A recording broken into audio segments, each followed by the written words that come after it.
The Alouettes visit the Argonauts on Saturday for the East Final, with Toronto favored by 10.5 points. Montreal used a familiar script to beat the Ticats in last week's Eastern semifinal, but do the Owls have any chance to knock off the 16-win Argos at BMO Field, who will be playing their first meaningful game since mid-September? This is the CFL, and anything can happen. There's a reason they play the games. However, I feel very confident, supremely confident, in the Toronto Argonauts' chances of winning this one. I am even tempted to take them minus the 10.5 points, as wildly huge as that line is. The Montreal Alouettes, you said it, Dunk. It's a familiar script, right? The Alouettes go out there, they play mistake-free football on offense. They get a couple of big plays in the return game. They lead the league in net punting, right? They do all of those little niche things right. And, of course, defensively, like let's talk about Darnell Sankey and Sean Lemon, a couple of mid-season additions for the Alouettes taking over that game. Ticats fans will be having nightmares about those two for the next 6 months as they wait for the 2024 season. But that script is just not one that can play out when you're playing an elite team, right? The Hamilton Tiger Cats you could trust to shoot themselves in the foot and make some mistakes. The Toronto Argonauts, not so much. The Alouettes are going to have to try to play up to the Argonauts. They're going to need a 300-yard passing game from Cody Fajardo. They're going to need a 150-yard game from William Stanback, and they're going to need an untimely interception from Chad Kelly. They're going to need a turnover on specials. They're going to need something else, a favorable penalty at some point at a key moment of the game I think just to keep this one to a field goal, much less win it. So I am happy to take the Argos here. Yet to decide on the points because 10.5 is a lot. But anything under 10, I'm slamming the Argos. I'll take the points right now. I don't care that it's 10.5. I feel that confident in the Argos right now. And just look at the numbers. The Montreal Alouettes have been great this season, right? 11-0 in the regular season, now 12-0 against teams that were beneath them in the standings, who are under 500. But they're 0-7 against the big three in the league, BC, Winnipeg, and of course, Toronto. And I think the biggest disparity here is against those Argonauts. Montreal relies on an exceptional defense. There's no discounting what that unit has been able to perform.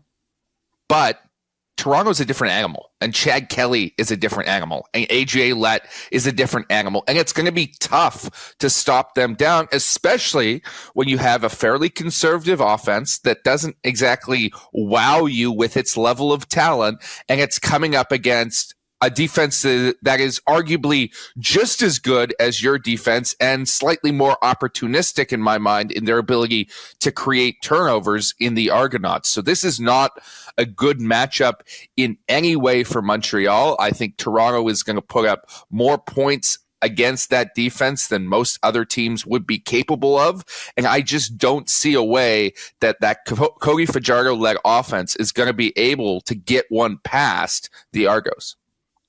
Especially a nearly completely healthy, if not fully healthy, Toronto Argonauts. The Argos have beat Montreal in each of their meetings this year, and the ones that were a little later down the stretch, the Argonauts didn't necessarily have a full, complete roster of the people that they have at their disposal. Andrew Harris is going to be back in the lineup. He knows playoff football very well, trying to get to, I believe it's his 4th straight Grey Cup and win his 4th straight Grey Cup. That veteran leadership, I think, can be key. You have some guys coming back and getting healthy on defense from that extra week off between these games. And it's just very hard to see Toronto losing. You know, anything can happen, but this Argonauts team is historically good for a reason.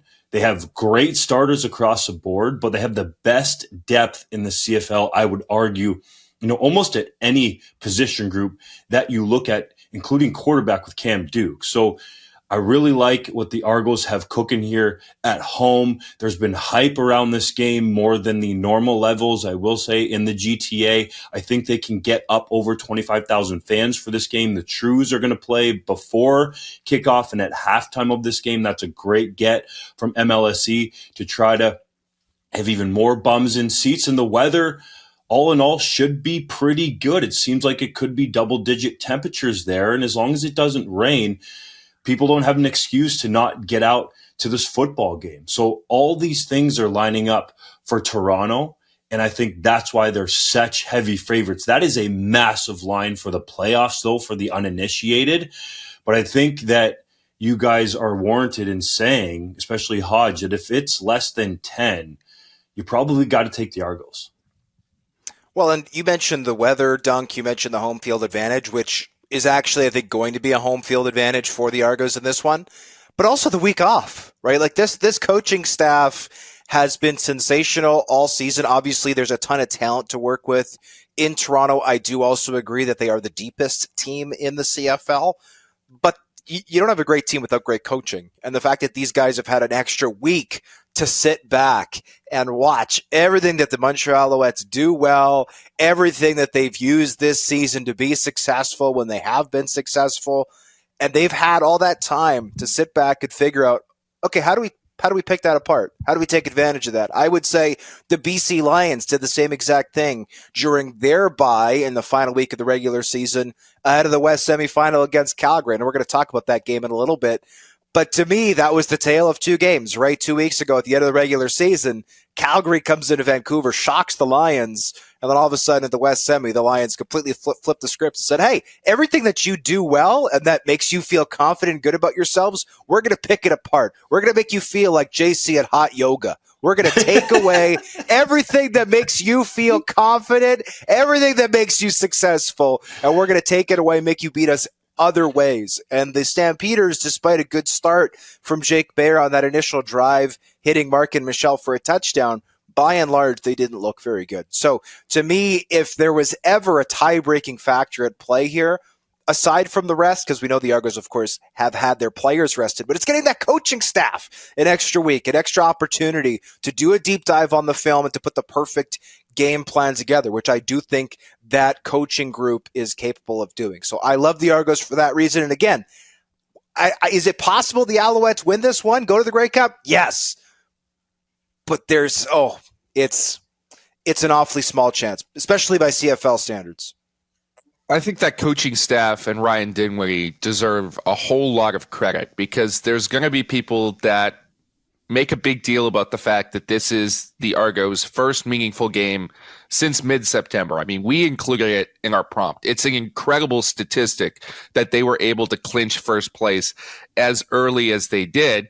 And a lot of people will say, well, if nothing meant anything down the stretch, is this team going to not be ready for do or die playoff football? Can they turn the switch back on? I say to that, did they ever turn it off? Because it sure looked like down the stretch, this team, no matter who was playing, no matter how many backups were on the field, no matter how meaningless the game or how bad the opponent, the Toronto Argonauts looked like a dominant football team in every situation. And hey, they went toe-to-toe with a full-strength Winnipeg Blue Bombers squad when they're resting a whole whack load of starters. This is an incredible football team from top to bottom that was managed expertly in an unprecedented situation in terms of the amount of time they had to manage their players and prevent injury. They did that in expert fashion. Now they're fully healthy and they didn't lose a second, I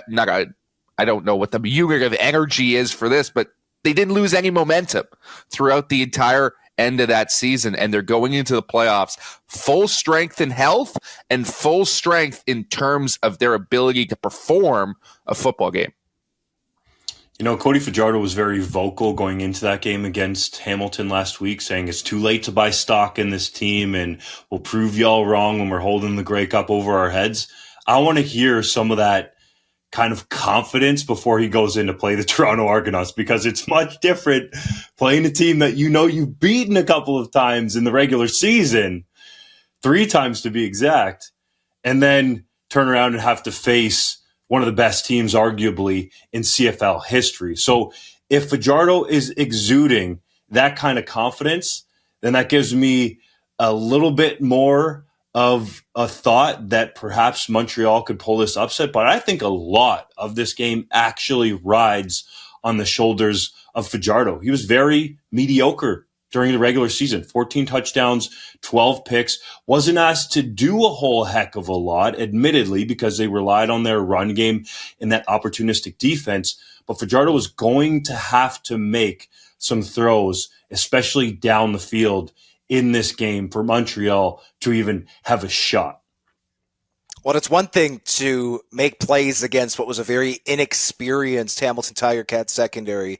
It's another to make plays against a secondary that lost arguably the best defensive back in the league in Robertson Daniel to injury and has not skipped a beat, right? Mason Pierce, rookie, playing at an all-star level. Tavares McFadden has been great. So Cody Fajardo's going to have the game of his life to win this one. Can he do it? I think it's possible, but I'm not betting on it. He's in for arguably the toughest test of his career.